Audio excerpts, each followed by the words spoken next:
ये पीएफएससी 2024 का जो पीएचटी पीईटी एमएचटी है वो अब एक यदि हम देखें गोरखपुर, तो गोरखपुर वाले सेंटर पे अभी चलेगा। अभी आपका 27th लास्ट डे है। फिर उसके बाद कुछ कैंडिडेट्स के रीमेडिकल मेडिकल रीमेडिकल मिला करके थोड़े और टाइम चलेंगे।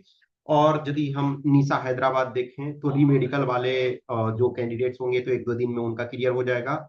सीआईएसएफ ग्रेटर नोएडा है, उनका भी दो तीन दिनों में क्लियर हो जाएगा। यानी कि मैक्सिमम अब कैंडिडेट्स के हो चुके हैं। गोरखपुर में अभी अच्छा खासा कैंडिडेट्स हैं, वो उनका चल रहा है। तो जिन कैंडिडेट्स का क्लियर हो गया है कि अब हम इंटरव्यू देंगे, उनके लिए इम्पोर्टेंट ये होता है कि आप धीरे धीरे करके आप अपना इंटरव्यू का प्रिपरेशन स्टार्ट करो। कुछ questions query doubts regular candidates के होते हैं, तो इस संबंध में मैं चीजों को अपडेट करते रह रहा हूँ बीच बीच में। कुछ कैंडिडेट्स का ये क्वेश्चन था कि इस बार जो फिजिकल है मेडिकल है टफ है ऐसा है क्या। देखो, हमेशा मैंने डेटा इसी वजह से आपको प्रेजेंट किया है। मैंने एज ए डेटा के फॉर्म में मैं कुछ चीजों को इसको एक्सप्लेन आउट करने की कोशिश करूंगा कि एवरी टाइम देखा जाए तो मोर और लेस सिचुएशन यही रहता है। एक्सेप्ट देखा जाए यदि आप इन डेटा में देखोगे, नेक्स्ट स्लाइड में मैं थोड़ा सा और बेटर तरीके से डेटा को थोड़ा इंटरप्रेट करने की कोशिश करूंगा। लेकिन मोर और लेस सिचुएशन सेम ही रहता है। आप एवरी टाइम देखते हो तो वैसा ही करीब करीब रहता है। स्लाइटली चेंज होता है, कभी कभी चेंजेस जो होते हैं वो कुछ फैक्टर होते हैं, उसके कारण एक्स्ट्रा चेंजेस हो जाते हैं। अदरवाइज मोर और लेस सिचुएशन वही रहता है।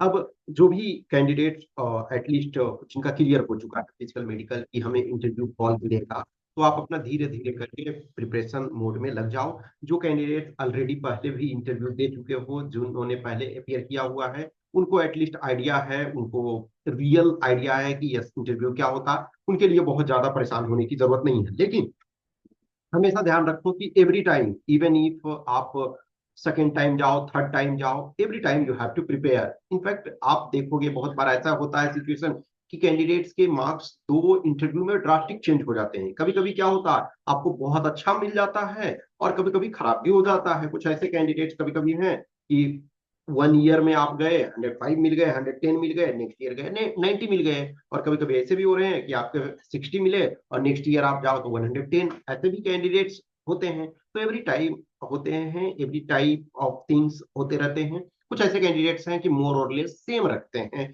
दो चार नंबर का। एग्जैक्ट तो आप कैसे कर सकते हो कि हमने दिया तो वो फिक्स नहीं। ऐसा नहीं होता। वो डिपेंड करता है बोर्ड टू बोर्ड, उस पार्टिकुलर मोमेंट में, उस 20 मिनट्स 25 मिनट्स में आप किस ढंग से परफॉर्म करते हो। ये सारे इस पर डिपेंड करता है। तो पहले हम थोड़ा सा इनको देख लें एक बार। यदि हम लास्ट 5 ईयर्स के हमने लिए हैं, लास्ट 5 ईयर्स यानी 23 22 21 2020 एंड 2019, इसमें से नंबर ऑफ रिटेन जो क्वालिफाई हैं कॉल्ड फॉर इंटरव्यू और फाइनल सिलेक्शन। लास्ट जो है 23 वाले में तो 2323 कैंडिडेट जो है वो रिटेन क्वालिफाई किए थे। और इसमें से जो इंटरव्यू के लिए कॉल किए गए वो 1189 कैंडिडेट्स, और फाइनल सिलेक्शन जो हुआ 358। एक्चुअली 359 सीट्स था, बट आई डोंट नो कि एक कैंडिडेट का क्यों नहीं रिजल्ट दिया गया। दिया जाना चाहिए था, ऑब्वियसली किसी एक का तो हो जाता ना। तो यदि आप इसको यदि देखो 1189 इसके परसेंटेज के टर्म में तो आपके कितने आ रहे हैं, ये आपके 51.83% आ रहे हैं।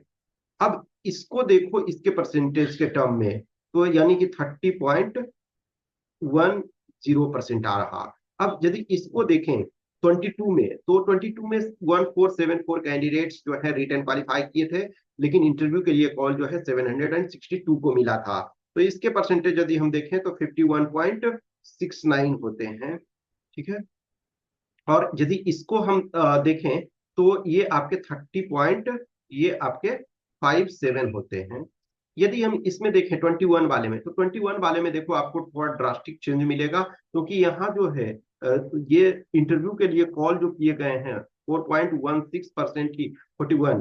अब जैसे एक बार हम थोड़ा सा टेबल इसको कंप्लीट कर लें तो ज्यादा बेटर तरीके से हम चीजों को देख पाएंगे। इसमें 50.97 है और इसमें आपका जो है 47.58 है। ठीक है। और यदि आप ये इधर देखो तो ये आपका 37.66 है। और इधर आप यदि देखो तो 31.85 है, और यदि आप यहाँ देखो तो 31.21 है। अब एक चीज देखो, एक्सेप्ट इस ईयर को छोड़ दिया जाए तो इधर 51% लोगों को इंटरव्यू के लिए कॉल, 51.83, इधर 51.69, यहाँ देखो 50.97 यानी 51%, यहाँ 47.58 यानी 48 के आसपास। तो करीब करीब आधे कैंडिडेट्स को, हाफ कैंडिडेट्स को आपको इंटरव्यू के लिए कॉल किया जा रहा है। यहाँ देखो ड्रास्टिक चेंज होने का एक कारण क्या था कि 2020 में यदि देखा जाए तो बहुत सारे ऐसे कैंडिडेट्स थे, इनफैक्ट 2019 वाले में भी ये सिचुएशन हुआ था कि 2019 में जिन कैंडिडेट्स का सिलेक्शन हो गया था उनका 2020 में रिटन क्वालिफाई हो गया था, और इसमें भी सेम सिचुएशन हुआ था। तो बहुत सारे ऐसे कैंडिडेट्स थे जिनका 2020 में सिलेक्शन हो गया और वो 21 में भी रिटन क्वालिफाई कर गए थे। तो इस वजह से बहुत सारे कैंडिडेट्स जो थे वो फिजिकल मेडिकल में आपके पार्टिसिपेट नहीं किए, तो इंटरव्यू कॉल ऑब्वियसली उनको नहीं मिलेगा। तो ये एक बड़ा फैक्टर रहा था इसमें। अदरवाइज सब में देखो कि आपके करीब करीब आपके हाफ कैंडिडेट्स, अब इसमें थोड़ा सा कम है ऑब्वियसली। और इधर देखो इस ईयर का छोड़ दिया जाए, इसमें देखो 37.66% का सिलेक्शन हुआ, लेकिन अदरवाइज देखो 30.10%, इधर 30.57, इधर 31.85 और इधर 31.22, यानी कि क्लोज टू 30% के आसपास, 31% के आसपास लोगों का जितने का इंटरव्यू कॉल किया जा रहा, मीन्स कह सकते हैं कि एवरी 3 कैंडिडेट्स पे, या कह सकते हैं 3 पॉइंट समथिंग कैंडिडेट्स पे आपके जो है 1 कैंडिडेट का सिलेक्शन हो रहा है। तो यानी कि जितने भी कैंडिडेट्स कॉल किए जाओगे, जितने भी कैंडिडेट्स कॉल किए जाएंगे इंटरव्यू के लिए, तो 1/3 का करीब सिलेक्शन होता है। यदि हम इसमें देखें तो ये क्या हो रहा है आपका 3.32%, सॉरी 3.32, यानी कि एवरी 3.32 कैंडिडेट में एक का सिलेक्शन हुआ, यानी कि ये जो है 3.32 टाइम्स है। इधर यदि आप देखो 3.27 टाइम्स है, यहाँ देखो 2.65, क्योंकि यहाँ देखोगे कि ऑलरेडी ये इंटरव्यू कॉल जो है कम कैंडिडेट्स को किया गया था। इसका कारण यही था कि बहुत सारे कैंडिडेट्स थे उसमें से जो 2020 में सिलेक्शन पा लिए थे। हमारे से ही जुड़े हुए कई कैंडिडेट्स थे, जैसे आप निधि को देखो तो 21 वाले में भी उनका हो गया था, लेकिन 2020 में उनका सिलेक्शन हो गया। फिर आप देखो शुभम है, तो ऑब्वियसली तो ये लोग जैसे ना फिजिकल मेडिकल भी क्वालिफाई एक्चुअली कर चुके थे, तो फिजिकल मेडिकल यहाँ एक्चुअल में ज्यादा किए थे क्वालिफाई, लेकिन उनका जैसे अब लेटेस्ट एक Shubham Shubham physical medical qualify कर गए थे, निधि फिजिकल मेडिकल क्वालिफाई कर गई थी। अब इन लोगों को तो इंटरव्यू से बाहर कर दिया गया ना, इन द सेंस की इंटरव्यू के लिए वो, तो यहाँ ज्यादा लोग और किए थे clear, means physical medical, written physical medical किए थे ज्यादा क्लियर, लेकिन उनको इंटरव्यू के लिए कॉल नहीं, क्योंकि वो ऑलरेडी उनका सिलेक्शन हो चुका था। तो इस वजह से ये नंबर देखोगे यहाँ कम, एक्चुअली फिजिकल मेडिकल में भी यहाँ शायद 500 के आसपास होगा, ठीक है ना। तो ये सिचुएशन था। तो एवरी 3rd कैंडिडेट पे आपका 1 सिलेक्शन होने वाला है, ये एवरी टाइम रहता है। अब इस बार का देखो, आप यदि 2024 में देखो तो रिटेन कितने लोगों को क्वालिफाई किया गया है, 3276 कैंडिडेट्स का रिटेन क्वालिफाई किया गया, और सीट्स आपके शायद 515 फाइनल है। तो जो 515 है, तो एक तरह से मान के चलो कि अभी हम एग्जैक्ट तो फिगर जब बाद में ही आएगा, तो ये मान के चलो कि 1600 कैंडिडेट्स के अप्रॉक्स रहेंगे जिनको इंटरव्यू के लिए कॉल किया जाएगा। ये इधर कपल ऑफ इयर्स में, मोर देन 1 डेकेड में, ये highest number of candidates interview के लिए, ऑब्वियसली नंबर ऑफ वैकेंसी भी ज्यादा है तो नंबर ऑफ कैंडिडेट्स भी इंटरव्यू के लिए ज्यादा कॉल किए जाएंगे। अब जिन जिन का क्लियर हो चुका है कि यस हम इंटरव्यू दे रहे हैं, I am appearing in interview, तो अभी से अब जो है आप अपने अपने जो डीएएफ है उसको एक बेस मान करके चलो, डीएएफ को मेन आपका डॉक्यूमेंट मान के चलो कि उसी के इर्द गिर्द आपको प्रिपरेशन करना है, प्रिपरेशन स्टार्ट वहीं से करना है। अदरवाइज यदि देखा जाए interview is about personality test. Personality test means आपका जो बहुत सारे जो चीजें देखी जाती है कि आपका ड्रेस कैसा है, आपका जो बॉडी लैंग्वेज कैसा है, आपका जेस्चर पोस्चर, बैठने का जो तरीका, आई कांटेक्ट, तो ये सारी चीजें और हम आगे डिस्कस करेंगे कि क्या क्या कंपोनेंट्स है जिसको डिस्कस ये यूपीएससी करती है। लेकिन फिलहाल के लिए उन कंपोनेंट्स पे हम आगे आने वाले दिनों में देखेंगे। अभी जो प्रिपरेशन के पॉइंट ऑफ व्यू से है, तो सबसे पहले आप अपने डीएएफ को देखो, मल्टीपल टाइम देखो। इनफैक्ट डीएएफ एक ऐसा चीज है ना कि आप इसको मान करके चलो कि हर सप्ताह आप एक बार उसको देखो। अभी एक सप्ताह में एक बार देखो उसको, उस पर आधे घंटे का टाइम दो, 20 मिनट्स, 30 मिनट्स, 35 मिनट्स, जितना आपको हो सकता है उतना टाइम दो। उसको देखो कि यस क्या क्या हमने इंफॉर्मेशन इसमें पुट किए हैं। जो जो इंफॉर्मेशन आपने पुट किया है उसके ऊपर देखो कि यस इससे क्या क्वेश्चन बन सकते हैं, इससे क्या रिलेटेड न्यूज है। तो सबसे पहले तो आप जिस एरिया से बिलोंग करते हो उसके संबंध में, आपके अपने नेम के संबंध में, आपके अपने एजुकेशनल क्वालिफिकेशन के संबंध में, आपके पेरेंट्स जो हैं उनके ओक्यूपेशन के संबंध में, या फिर जॉब वगैरह में है उसके संबंध में, आपके अपने स्टेट वगैरह में कोई न्यूज है, कोई इलेक्शन है, या कुछ ऐसी चीजें हुई, या मान के चलो कि लास्ट सपोज करो कि 24 में लोकसभा इलेक्शन हुआ, तो क्या आपके एरिया में कुछ थोड़ा अनएक्सपेक्टेड चीजें हुई। अनएक्सपेक्टेड इन द सेंस है कि सपोज कुछ ऐसे एरिया से बिलोंग कर रहे हो जहाँ की नोटा बहुत ज्यादा पड़ गया, या लेटेस्ट टेक कुछ ऐसे एक दो जगह कैंडिडेट आप देखोगे, एक जगह ऐसा हुआ कि विदाउट चुनाव के शायद सूरत में ऐसा हुआ ना कि कैंडिडेट जीत गए, या फिर सपोज करो कि जो डिफरेंस है वो बहुत ज्यादा है, या डिफरेंस है बहुत कम है, या आप लेटेस्ट एक ऐसा है कि आपके कैंडिडेट महिला जीती, या ऐसे बैकग्राउंड से आई जहाँ की एक तरह से प्रिविलेज नहीं था। बहुत सारी चीजें आपका उस ढंग से होता है। फिर आप जैसे एजुकेशनल क्वालिफिकेशन में थोड़े थोड़े चीजों को प्रिपेयर करते रहो, थोड़े थोड़े चीजों को वर्क करो। फोर्स वगैरह, क्यों आपने किसी फोर्स को फर्स्ट चॉइस दिया, obviously you can not change now कि आपका फर्स्ट सेकंड थर्ड, अब ये फाइन है। तो कुछ कैंडिडेट्स ऐसे भी मिलते हैं जब ये अपील करने की सर हम एक ही दें या दो ही दें, उससे कोई फर्क नहीं पड़ता है, आप एक दो दो दो, आपको ऑल 5 कोर्सेज के बारे में पढ़ना है। ऑलवेज रिमेंबर कि आप 100% सेटिस्फैक्ट्री आंसर्स कभी नहीं दे सकते हो। It is not possible to reply in 100% satisfactory way, but आपको अपना जितना हो सकता है उसके बारे में प्रिपेयर करो। जब आप अपने आंसर्स बोल रहे हो, जब आप अपने आंसर रिप्लाई कर रहे हो, तो आपके आईज जो हैं वो ट्रूथ लगना चाहिए, यस कि जो ये कैंडिडेट बोल रहा है वो जेन्यून बोल रहा है। मे बी वो सेटिस्फैक्ट्री ना हो सकता है, वो फर्दर क्वेश्चन आपसे पूछ सकते हैं, और इन स्पाइट ऑफ दैट आपके फर्दर जो उसके एक्सप्लेनेशन देने के बाद भी सेटिस्फाई नहीं हो सकते हैं, बट आपका जो बॉडी लैंग्वेज है, आपका जो आंसर्स है वो मैच करने चाहिए।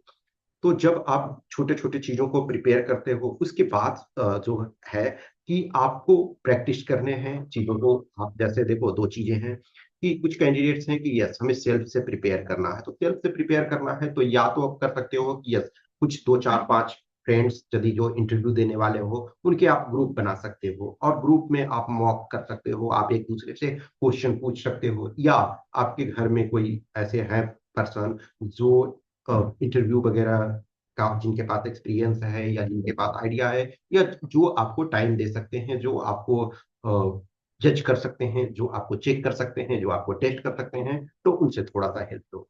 और अदरवाइज जहां भी आपको मौका मिलता है आप वहां से जुड़े, जिस भी ऑर्गेनाइजेशन से, जिस भी टीचर से, जिस भी मेंटर से आपको जुड़ना है जुड़ सकते हैं। मैं खुद लंबे समय से इस एग्जाम के इंटरव्यू का कैंडिडेट्स को प्रिपरेशन करवा रहा हूँ। यदि आप उनसे जुड़ना चाहते हो तो जुड़ सकते हो। देखो नॉर्मल जो भी कैंडिडेट्स होते हैं कि यस हमें कुछ क्वेश्चन है सिंपल, तो उसके लिए कोई पेड प्रोग्राम ज्वाइन करने की जरूरत नहीं होती, लेकिन आपको लगता है कि यस डेडिकेटेड हमें गाइडेंस चाहिए, डेडिकेटेड हमें प्रोग्राम चाहिए, डेडिकेटेड टाइम चाहिए, उसमें मॉक इंटरव्यू चाहिए, फीडबैक चाहिए, सजेशंस चाहिए, टास्क चाहिए, ये सारी चीजें, तो उसके लिए आपको ऑब्वियसली है पेड प्रोग्राम में जुड़ना पड़ेगा। तो उसमें क्या होता है कि जब आप मॉक इंटरव्यू देते हो तो आपके बहुत सारे चीजों को, जो आपका अप्रोच होता है, जो आपके डीएएफ से रिलेटेड क्या आप रिप्लाई कर रहे हो, जो आपका डीएएफ के सिंक्रोनाइजेशन में हो, तो ये सारी चीजों को आपको जानकारी मिलती है। बहुत बार कैंडिडेट्स होते हैं कि हमारा कम्युनिकेशन स्किल अच्छा नहीं है और ये सारी, तो इसमें आपके पास अभी टाइम है। इंटरव्यू जो भी है मई या जून, मई जून में चूंकि कैंडिडेट्स ज्यादा हैं तो टाइम ज्यादा लगेगा, तो ये मान के चलो मई और जून में आपका इंटरव्यू होगा। तो अभी आपके पास 5 मंथ 6 मंथ का टाइम है। तो इसमें से आपके जो भी फील्ड एरिया कमजोर है, अब सपोज करो कम्युनिकेशन स्किल्स खराब है, तो आप क्या है परफेक्शन में तो नहीं आ जाओगे ना, लेकिन हर कैंडिडेट को उसके बैकग्राउंड और उसके डीएफ के आधार पर जज करते हैं। अब कोई कैंडिडेट एक रूरल एरिया से बिलोंग कर रहा है, रूरल एरिया के स्कूल से कॉलेज से पढ़ा हुआ है, तो उससे वो एक्सपेक्ट नहीं किया जा सकता है कि वो एकदम फ्लुएंटली इंग्लिश बोलने लगे या उस लेवल का शो करे। लेकिन आप यदि बहुत अच्छे स्कूलिंग किए हुए, डीपीएस से आप पढ़े हुए हो, आप इंडिया के प्रीमियर इंस्टीट्यूशन से पढ़े हुए हो, आप सपोज करो कि अर्बन एरिया में और एलिट टाइप के स्कूल्स हैं, सपोज करो कि मान के चलो बहुत सारे जैसे केंद्रीय विद्यालय है तो जिसका नेम अच्छा है, या फिर और कोई ऐसा स्कूल है जो आपके एरिया में प्रीमियर स्कूल है, या फिर कॉलेज जो आपका है ऑल इंडिया लेवल में उसकी रैंकिंग है, तो आपसे एक्सपेक्टेशन बेटर की जाती है। अब यदि कोई आईआईटी दिल्ली से पढ़े हुए हैं और कोई एक नॉर्मल इंजीनियरिंग कॉलेज से पढ़े हुए हैं, तो ऑब्वियसली आईआईटी वाले से थोड़ा सा बेटर एक्सपेक्टेशन की आवश्यकता होती है। तो इस वजह से जो भी जिस कंडीशन में है उस आधार पे आपको वर्क करना है। कभी मत ये सोचो कि परफेक्शन, सब हमारी कम्युनिकेशन स्किल्स खराब है तो हमें मार्क्स अच्छे नहीं मिलेंगे, नहीं, ऐसा नहीं होता है। लॉट ऑफ कैंडिडेट्स के हमने देखे हैं जिनके कम्युनिकेशन स्किल अच्छे नहीं थे, जिनके कॉन्फिडेंस उतने अच्छे नहीं थे, उनको भी 110 प्लस मिला है। और कुछ ऐसे स्टूडेंट जो एक्सेलेंट थे उनको भी 75 मिला है, 80 मिला है। तो ये सब कैंडिडेट्स को उनके आधार पे जज किया जाता है। एक देखो जो टर्म होता है ना कि आप जो आप कॉन्स्टिट्यूशन में ही देखो, पॉजिटिव डिस्क्रिमिनेशन है ना, positive discrimination in the sense कि जो पर्सन जिस कंडीशन में है उसको उसके आधार पे जज करो। सेम को सबको सेम पैरामीटर पे करोगे तो वो आपका सही नहीं होता। अब इसका मतलब ये बोलोगे कि जो अच्छे जगह से पढ़ाई किए हुए हैं और अच्छे बैकग्राउंड से उनके साथ वो डिस्क्रिमिनेट कर रहे हैं, नहीं, डिस्क्रिमिनेट आपके साथ नहीं कर रहे हैं। लेकिन चूंकि ये पर्सनालिटी टेस्ट है, ये रिटेन वाले ऑब्जेक्टिव नहीं है। अब जस्ट इमेजिन करो कि जो पेपर 1 है ऑब्जेक्टिव में, उसमें सबको सेम मार्क्स, मीन जितने जिसने क्वेश्चन सही किए उनको वो मार्क्स दिया गया, उसमें कोई भी सब्जेक्टिविटी नहीं है, वो ऑब्जेक्टिव है। उसमें यदि किसी को काट छाट करके 60 क्वेश्चन सही हुए तो 120 मार्क्स मिल रहे हैं, 75 हुए तो 150 मिल रहे हैं, उसमें कुछ भी नहीं देखा गया। लेकिन जब पेपर 2 आप देखते हो, पेपर 2 में क्या होता, सेम टाइप का ऐसे लिखा, लिटिल डिफरेंस आ जाता है। किसी की हैंडराइटिंग अच्छी है तो उसको थोड़ा सा अच्छा मार्क्स मिलेगा, किसी की हैंडराइटिंग पढ़ने लायक नहीं है तो उसको थोड़ा खराब मार्क्स मिलेगा, किसी ने कुछ टू द पॉइंट एक्स्ट्रा दिया, एक्स्ट्रा थॉट दिया, उसको थोड़े अच्छे मिलेंगे। पर्सनैलिटी टेस्ट में भी यही चीज होती है कि आपका जो डीएफ है, आपका जो डीएफ कहता है, और उस डीएफ पर आप खरे उतरते हो, आपको अच्छे मार्क्स मिलते हैं, आपके जो डीएफ है उससे बेटर आप परफॉर्म करते हो तो आपको उससे बेटर मार्क्स मिलते हैं। तो जब भी आप चीजों को देखो, आप अपने अनुसार चीज को, आपका डीएफ इंपॉर्टेंट है। और कॉन्फिडेंस हमेशा रखो कि आप कर सकते हो। छोटे छोटे स्मॉल स्मॉल नोट्स मैं ऑलरेडी और पार्ट में डिस्कस कर चुका हूँ कि डीएफ के डिफरेंट पार्ट्स हैं, उसके आप स्मॉल स्मॉल नोट्स वगैरह आप प्रिपेयर करो, और वो नोट्स कंटिन्यूअस आपके ऐड होते रहेंगे, ठीक है। तो कुछ भी क्वेश्चंस, क्यूरी, डाउट्स होता है तो आप हमें इन दिए हुए नंबर्स पे संपर्क कर सकते हो या कमेंट बॉक्स में कमेंट कर सकते हो। और जैसे जैसे आगे चीजें बढ़ते जा रही है, जैसे जैसे और आगे चीजें होती जाएगी, तो वैसे वैसे मैं चीजों को रेगुलर करता जाऊंगा। कुछ क्वेश्चन क्यूरी है तो आप, you are most welcome. Okay, thank you.